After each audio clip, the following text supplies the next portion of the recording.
MRC-TV readers and viewers likely know that since September, we've been reporting on what appear to be politically pushed moves to assign a sales code identifier to gun shop purchases, and then have the major credit card companies use those codes, which in turn could make it very easy for governments at all U.S. levels to collect information on peaceful gun shop buys without obtaining constitutionally required public warrants.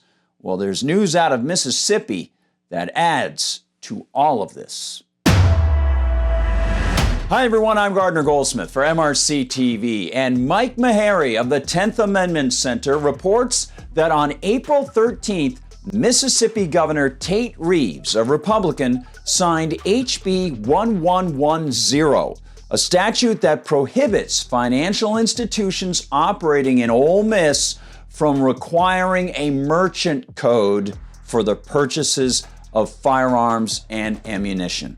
Quote, titled the Second Amendment Financial Privacy Act, the law prohibits a financial institution or its agent from requiring the usage of a firearms code in a way that distinguishes a firearms retailer physically located in the state of Mississippi from general merchandise retailers or sporting goods retailers. On March 27th, the House approved the final version of HB 1110 by a 115-0 vote, and the Senate approved the measure by a 52-0 vote.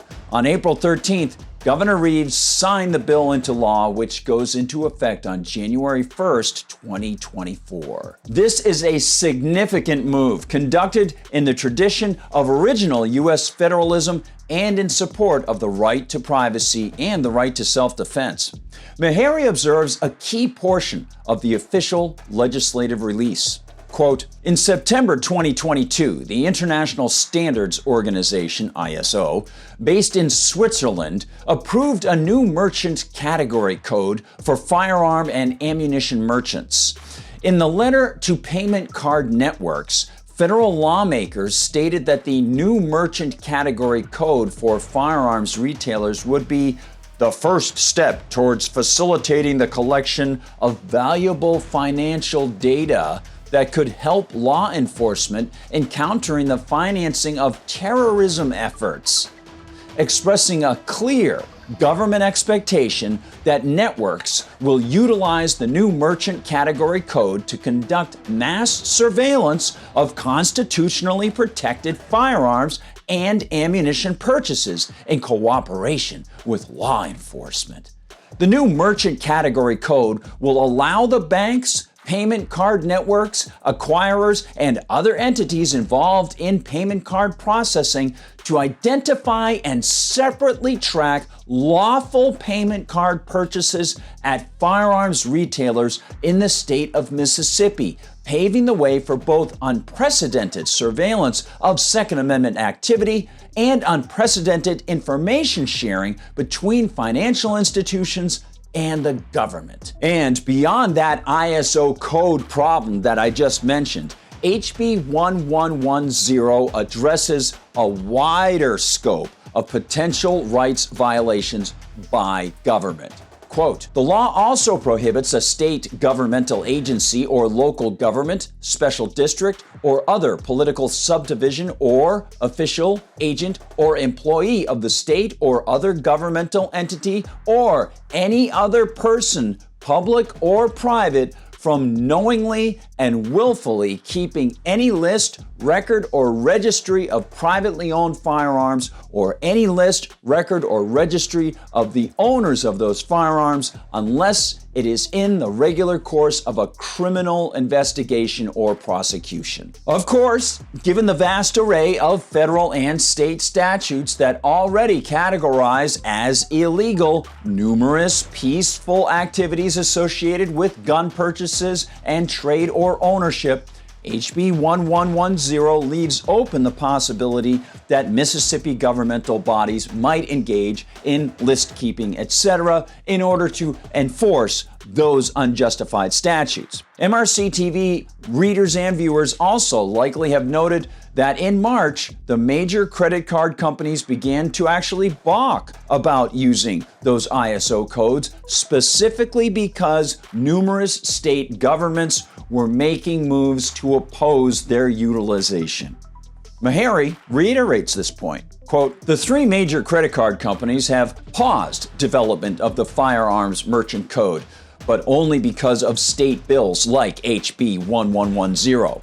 In an email to Reuters, a MasterCard representative said such bills would cause inconsistency in how the codes could be applied by merchants, banks, and payment networks.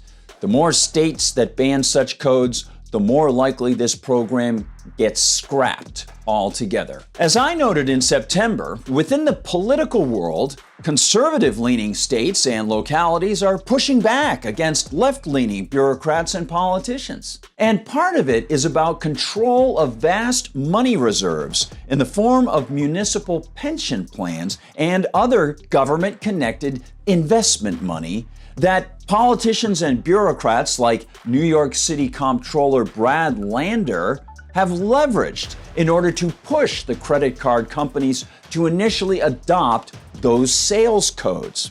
Lander intimated that the corporate adoption of such codes would be used by government, i.e. the agents of the state, who would be able to skirt the Fourth Amendment by getting the codes from the corporations. Now, Meharry observes that this expanding universe of intrusive government data collection groups not only stands in total contradistinction from the original intent of the founders, but that already they routinely use corporate ties to skirt constitutional protections of our rights. Quote, "As the legislative findings warn, data collected from this merchant code would almost certainly end up in federal government databases. The feds can share and tap into vast amounts of information gathered at the state and local level through fusion centers and a system known as the Information Sharing Environment, or ISE. And Meharry adds, quote, "Fusion centers operate within the broader ISE. According to its website, the ISE provides analysts, operators, and investigators with information needed to enhance national security. These analysts, operators, and investigators have mission needs to collaborate and share information with each other and with private sector partners and our foreign allies.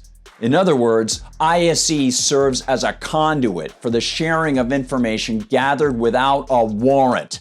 Known ISE partners include the Office of Director of National Intelligence, which oversees 17 federal agencies and organizations, including the NSA. ISE utilizes these partnerships to collect and share data on the millions of unwitting people they track. This move by the government of Mississippi is a manifestation of a growing battle between those who would respect our rights and those who would not. Some pro-freedom people might actually argue that the companies should be able to use this code if they want to. But the ISO, the organization that creates the codes, is, as I have noted before, an international bureaucracy that itself is comprised of bureaucrats from many nations. As a result, using state-level power to block federal or international attempts to impose codes that facilitate spying on gun shops, well, I think quite arguably it could be said that that is a positive in the current battle for our rights. Thanks so much for watching, everybody. Please like and subscribe. Watch us at Rumble. They are cruising. So many more people getting onto Rumble, watching live, watching pre-recorded videos. Really great site, and they don't censor us. Of course, you can find us at YouTube as well, the MRC TV channels on both YouTube and Rumble, and we'll follow your comments and check out what you have to say as well. Find us at Facebook, and find us on TikTok and Instagram and on Twitter. On Gab, I'm at Gardner Goldsmith, and on Twitter, you can find me as at Gard Goldsmith. And please visit MRCTV.org. That's MRCTV.org to find out what the whole team is doing. And while you're there, please consider contributing to the Media Research Center. Thanks so much. For MRC TV, I'm Gardner Goldsmith.